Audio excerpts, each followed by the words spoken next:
જિલ્લામાં વિભાજન બાદ વિરોધ કરવામાં આવ્યો છે।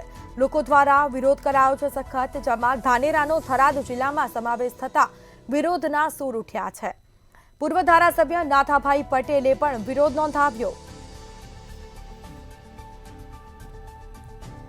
એમએલએ માવજી દેસાઈએ 1 મહિના અગાઉ સીએમને પત્ર લખ્યો હતો। ધાનેરાને બનાસકાંઠામાં જ રાખવાની માવજી દેસાઈએ માંગ કરી હતી। તો ધાનેરાની જનતા આજે વિશાળ રેલી યોજી અને આવેદનપત્ર આપશે। આવેદનપત્ર આપી રજૂઆત કરાશે। જિલ્લા વિભાજન યોગ્ય, પરંતુ ધાનેરાને બનાસકાંઠામાં જ રાખવાની માંગ કરાઈ છે।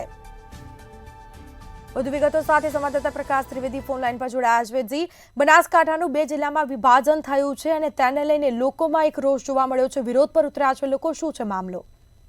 સ્મિતા, ચોક્કસથી જો વાત કરવામાં આવે તો બનાસકાંઠાનું જે 2 ભાગમાં વિભાજન થતા ક્યાંક ને ક્યાંક લોકોમાં ખુશીનો માહોલ જોવા મળી રહ્યો છે, પણ ક્યાંક ને ક્યાંક એવા સમીકરણો સામે આવી રહી છે જેને કારણે જનતાને તકલીફ પડે એવી પરિસ્થિતિ સામે આવી છે।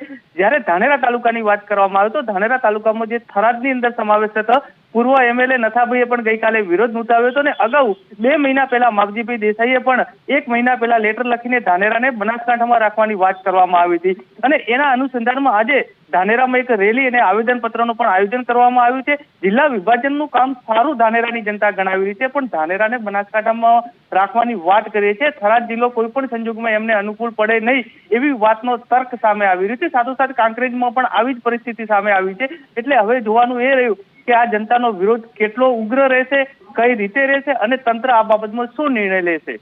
જી, આપવા બદલ આપનો આભાર।